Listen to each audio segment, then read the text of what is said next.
पहलगाम आतंकी हमले के बाद जो आतंक विरोधी अभियान शुरू किया गया है वो लगातार जारी है। मेरे सहयोगी शफीक आपको तस्वीरों के माध्यम से दिखाएंगे।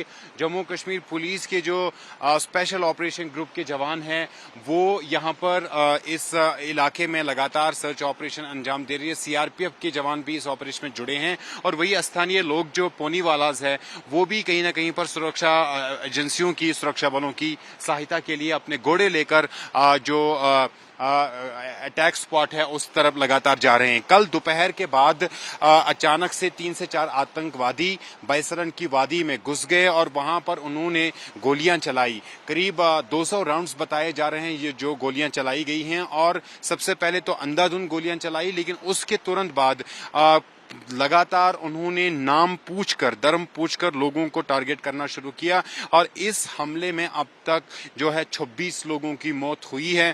पर ये वो तमाम लोग थे जो जम्मू कश्मीर घूमने के लिए आए थे। पहलगाम की बैसरन वादी में जो है अपनी छुट्टियां मनाने के लिए यहां पर पहुंचे थे। तो इन्हीं लोगों को, इन्हीं पर्यटकों को बैसरन की वादी में निशाना बनाया गया और अब उसके बाद सबसे पहले सुरक्षा बलों ने रेस्क्यू और इवैक्यूएशन का ऑपरेशन शुरू किया। उस ऑपरेशन में तुरंत जो पर्यटक है, जो घायल पर्यटक है, उन्हें सबसे पहले प्राथमिकता के साथ पहलगाम के सब डिस्ट्रिक्ट हॉस्पिटल में जो है पहुंचाया गया। उसके बाद जो गंभीर रूप से घायल हुए थे उन्हें एयरलिफ्ट किया गया और उसके साथ साथ जो बाकी जिन लोगों की मौत हुई थी बैसरन वादी में, जिन पर्यटकों की मौत हुई थी, उनको जो है यहां से निकालने का जो है कार्य किया गया। उसके बाद ही लगातार जो आतंक विरोधी अभियान है वो लगातार जारी है। सीआरपीएफ के जवान लगातार इसमें शामिल हो रहे हैं। फिर एक बार तस्वीरें मेरे सहयोगी शफीक आपको दिखाएंगे कि कितना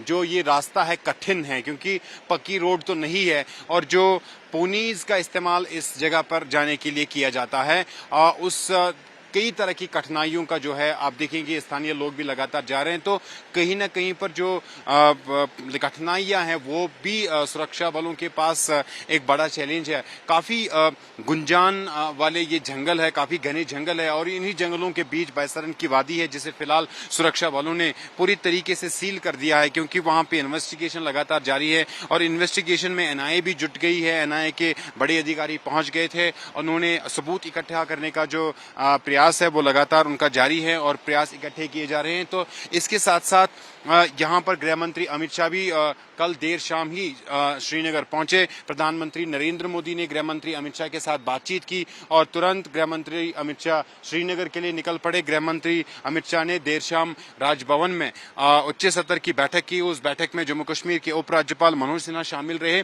और मनोज सिन्हा द्वारा और जो जम्मू कश्मीर के डीजीपी है, भारतीय सेना के बड़े अधिकारी है, उन्होंने गृह मंत्री अमित शाह को ग्राउंड सिचुएशन के बारे में पूरी तरीके से जानकारी दी और वो जानकारी प्राप्त करने के बाद गृह मंत्री अमित शाह ने जो सूत्र के हवाले से खबर मिल रही है, निर्देश दिए हैं जम्मू इनके सुरक्षा वालों को, आदेश दिए हैं कि वो आतंक के खिलाफ अपने जो अभियान है वो लगातार तेज करें और खास तौर पर इस ऑपरेशन को अंजाम दें। यहाँ आप देखेंगे कि लगातार ये पूरा इलाका जो है कितनी कठिन परिस्थितियां हैं और इन परिस्थितियों का सामना करते हुए सीआरपीएफ, जम्मू कश्मीर पुलिस की जो एसओजी है, भारतीय सेना के पैरा कमांडोज इस ऑपरेशन को अंजाम दे रहे हैं और चप्पे चप्पे पर जो है अब सुरक्षा बलों की उपस्थिति ही है और इसके साथ साथ इस पूरे जंगल को छान लिया जा रहा है और लगातार कोशिश वही की जा रही है कि जो इस हमले में, इस हत्याकांड में जो आतंकी शामिल हैं उनको जल्द से जल्द ढेर किया जाए।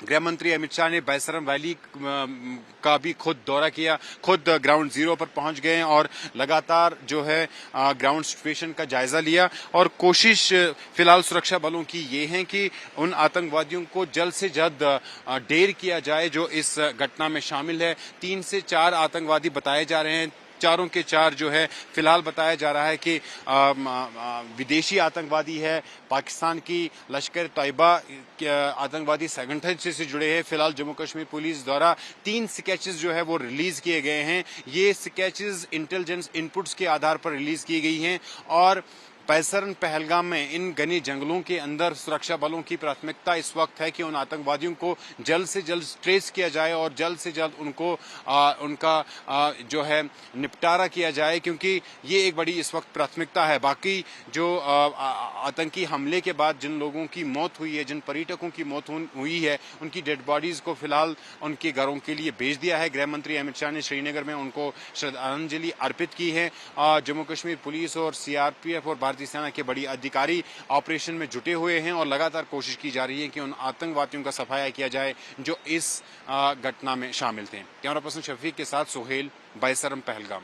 कोलकाता के निवासी समीर गुहा जो है कश्मीर गए थे छुट्टी मनाने के लिए अपनी 17 साल की बेटी और पत्नी के साथ, और कल के जिस तरह से आतंकी हमले के बाद इतने लोगों की जान चली गई और फिलहाल जो है उनका परिवार बेहद गमगीन है और इस जो है दुख का पहाड़ उन पर टूट पड़ा है। उनके जो पत्नी है शाबरी गुहा, उनके भाई हैं यहाँ पर, उनसे बात करेंगे। दादा, कितना डिफिकल्ट है आप लोगों के लिए ये प्रोसेस करना जब ये खबर आप लोगों को मिली? ये बहुत ही डिफ़िकल्ट है क्योंकि ऐसे सिचुएशन में हम लोग कभी पड़े नहीं हैं, क्योंकि ये बहुत ही डिफ़िकल्ट सिचुएशन है हम लोग के लिए। बहुत ही अनएक्सपेक्टेड एक इंसिडेंट है जो कभी सोचा ही नहीं था। घूमने गए थे वो लोग और ऐसा हो गया है। ठीक है, उनको कब वापस आने का था? आज ही एक्चुअली डेट था आने का, प्लान रिटर्न आज ही था, लेकिन ऐसे आएंगे ऐसा सोचा नहीं था कभी। आपकी दीदी से बात हुई, उनकी क्या परिस्थिति? दीदी से एक्चुअली कल रात को थोड़ा एकदम ही थोड़ा बहुत, क्योंकि बात करने की सिचुएशन में बिल्कुल भी नहीं थे, तो थोड़ा बहुत ही जस्ट बात हुआ था। अभी आने के बाद, यहाँ पे आने के बाद हम लोग कोशिश करेंगे नॉर्मल लाइफ में। तो जैसा कि उनके भाई बता रहे थे, तो समीर गुहा का जो है आज पार्थिव शरीर कोलकाता लाया जाएगा और ये देखिए उनके घर पर हमारी मौजूदगी है और आप देखिए ये उनका फैमिली पिक्चर है 17 साल की बेटी के साथ। खुद समीर गुहा जो गए थे और साथ ही फिलहाल शायद सपने में भी उन्होंने नहीं सोचा था कि शार्बरी गुहा जो अपनी पत्नी है और उनकी बेटी को आज इस तरह से वापस आना पड़ेगा, क्योंकि आज ही उनको कोलकाता वापस आने की तारीख थी, लेकिन वापस तो जरूर आएंगे। लेकिन समीर गुहा जो है वो एक कॉफिन में बंद वापस आएंगे, उनका पार्थिव शरीर यहाँ पर आएगा और बेहद इस जो है दुख का पहाड़ जो है परिवार के ऊपर फिलहाल टूट पड़ा है और आखिरकार इस लॉस को कैसे प्रोसेस करेंगे, ये परिस्थिति जो है उनकी फिलहाल बनी हुई है। कोलकाता से वीडियो जर्नलिस्ट कौशिक दे के साथ पूजा मेहता, टाइम्स नाउ, नव भारत।